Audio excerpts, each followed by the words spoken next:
Ngarang nungdan phongkiba pandagi pause-dagi maruoiba pau khara khangatjaraga miyamda khudo tamjige. June Marida bot maching thinabagi Saba loire CEO. Manipurgi oina sit anigi lamba taunakhiba 19 suba Lok Sabha mikhalgi tha asigi Marida bot maching thiganagadoriba asiga mai lenana security ga yaungna Saba pungloi loire. Chief Electoral Officer CEO Manipur Pradeep Kumar Vasana Thadorakpa Chero Amada Counting Center Kudimakta Security na maro ohum thong nangak sengani unauthorized oiba mioi amata counting center da sangba yaroi authorized tawraba media person amadi counting agent khaktana counting center ki thabak sing insinba yagani boy maching thiba ki thabak Manipur ki district taraga Imphal East Imphal West Bisnupur Thawal Chandral Ukhul Senapati Kangpokpi Tamelong Churachandpur amasung Jiribam district headquarters singda puna counting center kungamari da boy maching thigani Counting Center Kungamari asida puna counting hall Yankai Legane, Masigi Manunda counting hall Mangana, Posted ballot Amadi ETBBS ki oina bot masing tigane, Aduga counting hall Nifuga Mangana EBM Amasung, BB Pet ki masing tigane, Boy masing tibagi tabak sing yang Sinaba Election Commissioner of India, ECI na Manipuri Counting Observer Kungamanga Hapdaglay, EBM da masing tiga dapat tabak sing yang Sinaba counting hall kudimakta, ECIL engineer amamam thamgani boy maching thibage thaba ayuki pungni panagi haugatavana merep singyo authorized auraba counting agency matam sana counting hall singda yaroktuna writing officer sing ayaba yauraga strong room hangdokpada saru yanaba khangali boy maching na thibada saru yagadava writing officer sing assistant writing officer sing counting official sing macro observation sing a training mapum fanelo singkre Counting hall kudimakta CCTV videographic coverage tawgani bot maching thibagi tangkap kudimakki bot masing angro application update tawbaga lunina voter angkam mobile application dagi miyamna khangba yagani hairi amaramda Thawa district ki oina su district asigi headquarter da bot maching thibagi thaba pangthoknaba sem sariba sing ngasi district asigi election officer su oriba deputy commissioner Ahebam Subhas na yengsingkrei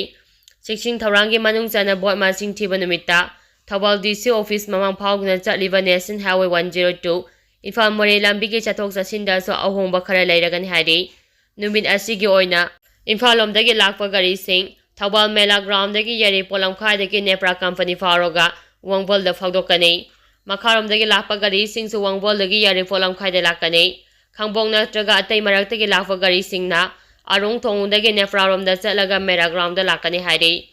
Loinana Mikhalgi bot masing thiba yawgadariba singgedamak athokpam junior high school amasung high state FC bank mamangki lampakta gari khangbani candidate natraga counting agent singgi na Chawyai higher secondary school Thawal amasung Khangbo high school amadi SP Thawal gi office mamangi ground da gari sing khangbani candidate natraga counting agency gi mobile election center amasung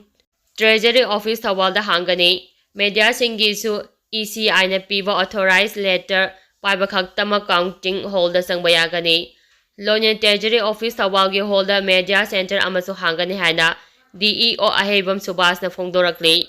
khusem gi ising isaw thoan bagi thabak lepsi MLA Santi mausala MB na thamlamba umangwang simpal amade tural singi saktam thogaraga khusem gi ising isaw thoan bagi thabak asi leplasi haina Moirang Kendra gi MLA Thongam Santi na phongdokrei Wafam ase Moirang Tural gi maril dat mioi kharana Tural khunung phumjinba amadi amod akai langthabadagi handakta Moirang area da thokiba khusem gi ising isaw adubo makhata na thoandanaba ngasidagi hawduna amod akai sengdopagi tharamda phongdokhibane MLA Santina asangba sela amadi polam sing pothokuna chathakiba thaba aduda mahana makhata na hai miyamna Tural khunung da plastic yauna amod akai kya langthaduna Tural gi mahausagi saktam da akai ba piba asi tawiganu Loinana ngasi kaithalakliba mahausagi saktam asibu kanbada lamdam asigi miyamna lenga khakta ngaibagi mahutta amata oina thabak tawminaba matam oire haiki moderate cyclone oiraga siba sopa nanghaliba si lenga ki asoibani CPI hantak Manipur yauna North East India da thokliba cyclone asi matam chadan tholakpa oirabasu moderate oiba cyclone amani haina climatologist sing na hairi masi pungda kilometer marfu dagi sama fawagi sangda Sitki hajara vasu tamtina amasung yamna tamchiba cyclone dumakti natkide adubo achuk yamna siba sopa nanghaliba silenga ki asoiba leibadani haina Communist Party of India CPI Manipur State Council na thadorapa chero amana hairi CPI gi chero aduna hai Manipurda misi mina nangba aduge stage kunuma oiriba Imphal Sahar Governor House ki complex ta ising thomduna miyam awaba thengnarakhiba lanjenaba loidringai lanjenaba amumu thengnahanba asidi angakpa amani asigumba ichaw asi kyara hanna experience lairabani adubu karamba thaba pakhakadage haibadu khalawduna ngasi lengak paduna su laklaba mihut amadi hiram masida so pariba mai lainaba loisang loisingda wahang kya hanglafam thokpani lengak pariba pumba na micham mayamda taisili loinana micham se makoina haibagi matau tamduna deforestation ani umang kauthokpanani iram nalada fatau thilangthabanani lam khopchimbanani ture leirai thonbana miyamna thingbanani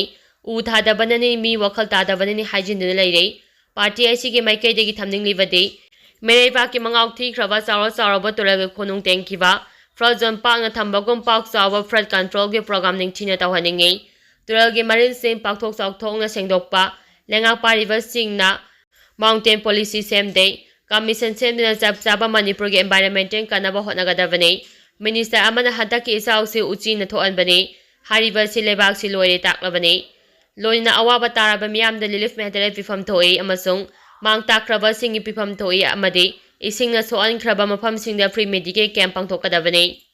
natural calamity ki khudaki oiba report photopang amnaba mari leinaba department na thorang paikhalu kokome farmers wing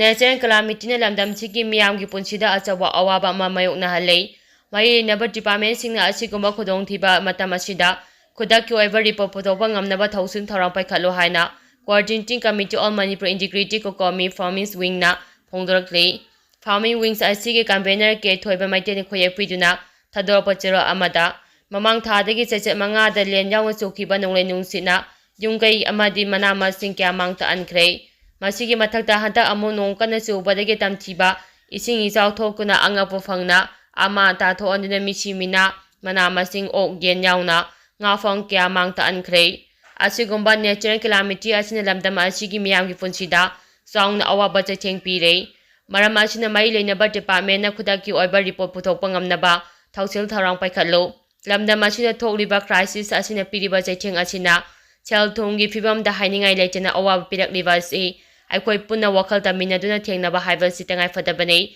jero asina makha taraduna agriculture amadi mari leinaba department da lenga asina ahemba miyeng changduna fund matik chana kaithabiu mai leinaba losang singna so achumba kanglon semduna daiba asi chawkhatnaba hotnagadabani suri nomli balawmi simi singi yefa tharangi fund gi semfam sing kanana summatnaba honaroidabani labnama sigi similon asi agriculture da yumfam oibani masi namthaba amadi lana fund manghanba haibasi leba asigi chakhoi khongthang da thinthanabani haibasi mipum khudamakna wakhal taminaba tagai fadei